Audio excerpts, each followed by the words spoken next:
سلمان صاحب، بہت زیادہ تنقید کی جا رہی ہے انٹرنیٹ ایشو کو لے کر، پھر معیشت پر بھی انہوں نے سوالات اٹھائے کہ یہ کاغذوں کی حد تک معیشت بہتر نظر آ رہی ہے اور مہنگائی اگر کم ہوئی ہے تو عوام تک اس کے اثرات کیوں نہیں پہنچے۔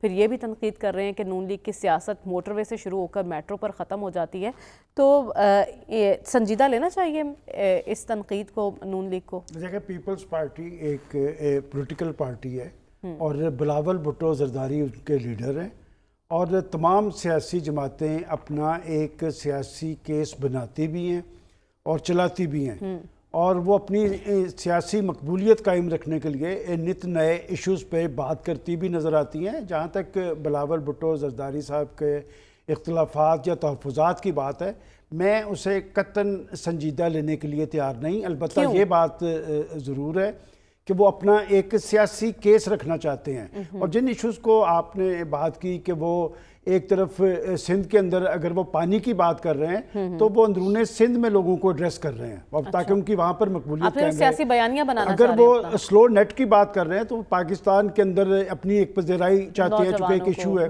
اگر وہ معیشت کی بات کر رہے ہیں تو معیشت کی بنیاد پر تو یہ ساری حکومت کھڑی ہوئی ہے، تو لہٰذا ایک پولیٹیکل پارٹی جو میجر پارٹی نہیں ہے تو وہ اپنے تحفظات کا اظہار کر کے اپنی نیوسنس سے ویلیو بھی رکھتی ہے۔ بلکہ آپ جب اختلافات کی بات کر رہے ہیں تو لاسٹ ویک لاہور کے گورنر ہاؤس میں وہ اس کمیٹی کی میٹنگ ہوئی جس میں راجہ پرویز اشرف صاحب بھی تھے، اسحاق ڈار صاحب بھی تھے، اور میں آپ کو پورے یقین سے یہ بات بتا رہا ہوں کہ تمام تر الزامات، بیانات اور تحفظات کے باوجود وہ جو میٹنگ تھی بڑے سازگار ماحول کے اندر ہوئی۔ ایسا لگتا ہی نہیں تھا کہ یہ دو پارٹیز کے لوگوں کی میٹنگ ہے۔ جتنے انہوں نے مطالبات کیے، جتنی ان کی شکایات کی تھی، اس کا فوری ازالہ ہو گیا، اور پھر آپ نے دیکھا ہوگا کہ ایک پریس ریلیز جاری کی گئی، اس میں کہا گیا کہ پیپلز پارٹی کے جو مطالبات ہیں وہ حکومت نے مان لی ہیں۔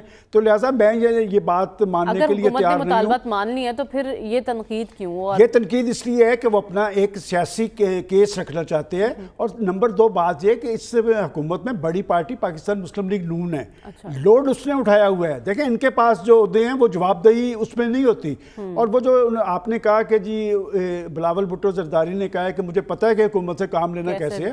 آپ کو یاد ہوگا کہ جب مولانا فضل الرحمان کے تحفظات آئے تھے تو میں تینوں ہفتے آپ کو کہتا رہا کہ 100% یہ بات ہوگی کہ مولانا فضل الرحمان کے تحفظات حکومت نے دور کیے، اور شہباز شریف صاحب کے حوالے سے میں آپ کو ایک بات پورے 100% یقین سے کہہ سکتا ہوں کہ اتحادیوں کے تو سارے مطالبات بھی پورے ہو جاتے ہیں، ان کی شکایات کا ازالہ بھی ہو سکتا ہے، خود اپنی پارٹی کے لوگوں کی شکایات اس کا ازالہ نہیں ہوتا۔ شہباز شریف صاحب میں یہ اہلیت ضرور ہے کہ وہ پارٹیز کو ساتھ لے کے جانا چلتے ہیں، اور خاص طور پہ بلاول بھٹو زرداری صاحب اور آصف زرداری صاحب، آپ نوٹ نہیں کرتے کہ کسی بھی ایشو پہ پرائم منسٹر جو ہے وہ پریزیڈنٹ ہاؤس پہنچے ہوتے ہیں، تو لہٰذا کوئی اس معاملے میں ایسی بات نہیں۔ اور دوسری اہم بات یہ ہے کہ یہ سارا ایک بندوبست ہے کہ بلاول بھٹو زرداری صاحب، میں نہیں سمجھتا، بالکل خارج از امکان ہے کہ اس حکومت کو وہ چھوڑ دیں۔ جب انہوں نے حکومت کو نہیں چھوڑنا، اور جنہوں نے اکٹھا کیا ہوا ہے وہ بھی موجود ہے۔ لیکن وفاقی کابینہ میں شمولیت کے امکانات لگ رہے ہیں؟ ہاں، یہ بات بڑی ویلڈ ہے، اس لیے کہ خود پیپلز پارٹی کے اندر بھی ایسی رائے موجود تھی کہ آدھے لوگ چاہتے تھے کہ جی حکومتوں میں شامل ہوا جائے، آدھے چاہتے تھے نہیں شامل ہوا جائے، اور پارٹی کا فیصلہ یہ ہے کہ وہ اپنے آپ نون لیگ کے ساتھ کاندھے سے کاندھا ملا کے کھڑے رہنا نہیں چاہتے، اس لیے کہ اس وقت مسلم لیگ نون نے معیشت کا بڑا چیلنج جو تھا، جب یہ سمجھ رہے تھے کہ یہ معیشت کا چیلنج شاید یہ ایڈریس نہیں کر پائیں گے، اب یہ بات ضرور ہے کہ وہ خطرات ٹل گئے ہیں۔ بلاول بھٹو زرداری یا پیپلز پارٹی مستقبل قریب میں حکومت کو چھوڑ دے گی، اس کے دور دور تک کوئی امکانات نہیں۔ آپ کو امکانات نظر نہیں آ رہے۔ لیکن سلمان صاحب، ایک تو 2024 کیسا رہا، اور آنے والے سال سے آپ پر امید ہیں، مایوس ہیں سیاست کے اعتبار سے؟ دیکھیں، 2024 کا سب سے اہم واقعہ 2024 میں ہونے والے عام انتخابات تھے، اور کسی بھی جمہوری ملک اور معاشرے میں انتخابات جو ہوتے ہیں وہ اطمینان اور استحکام کا ذریعہ بنتے ہیں، لیکن اس انتخابی نتائج کے بعد جو پاکستان کے اندر کیفیت طاری ہوئی وہ پاکستان کے حوالے سے بھی اچھی نہیں تھی، پاکستان کی معیشت کے حوالے سے بھی اچھی نہیں تھی۔ لیکن جیسے ابھی شامی صاحب نے بات کی ہے کہ ایک کریڈٹ آپ اس گورنمنٹ کو ضرور دیں کہ جی انہوں نے دیکھا کہ سیاسی استحکام نہیں ہے، انتشار ہے، خلفشار ہے، اس میں کہیں پاکستان کی معیشت نہ ڈوب جائے، تو کم از کم پاکستان کے پرائم منسٹر نے یکسوئی سے، سنجیدگی سے معاشی صورتحال اور جو بڑا معاشی چیلنج تھا اس کو نہ صرف فیس کیا بلکہ اس کا حل تجویز کیا. اور ایک اہم بات، ویسے تو یہ کریڈٹ کی بات نہیں ہوتی لیکن حکومتیں یہ کریڈٹ لیتی ہیں کہ 7 ارب کا آپ کو IMF کا پروگرام مل گیا. سب سے بڑا سہارا تھا.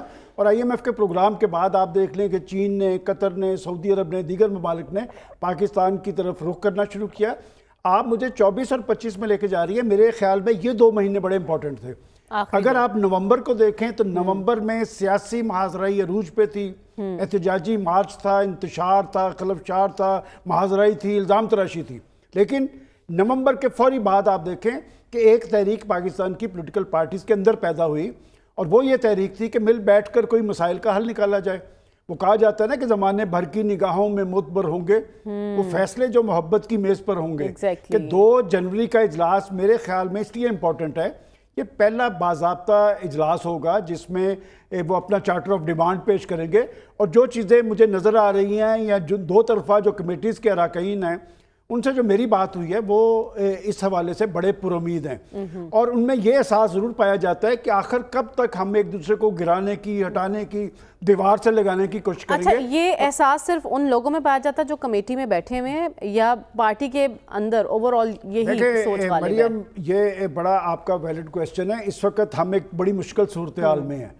ویسے تو ہمیشہ ہی مشکل صورتحال طاری رہی ہے لیکن یہ ایک فیصلہ کن موڑ ہے پاکستان کی پولیٹیکل لیڈرشپ کے لیے، پولیٹیکل پارٹیز کے مستقبل کے لیے. اگر وہ نوشتہ دیوار پڑ چکی ہیں تو معاملات کو اتنے گمبھیر نہیں ہوتے. سیاسی جماعتوں کے بڑا مرحلہ جو ہوتا ہے وہ بیٹھنے کا ہوتا ہے. تو یہ بیٹھ جائیں گے. میرے خیال میں جو 2025 ہے یہ اچھا رہے گا آپس کے معاملات کے حل کے والے سے. اور اس کمیٹی میں بھی میں سمجھتا ہوں کہ یہ جو اجلاس ہوگا اس میں دونوں کو سنجیدگی اختیار کرنی پڑے گی. ایک ایک قدم پیچھے آنا پڑے گا.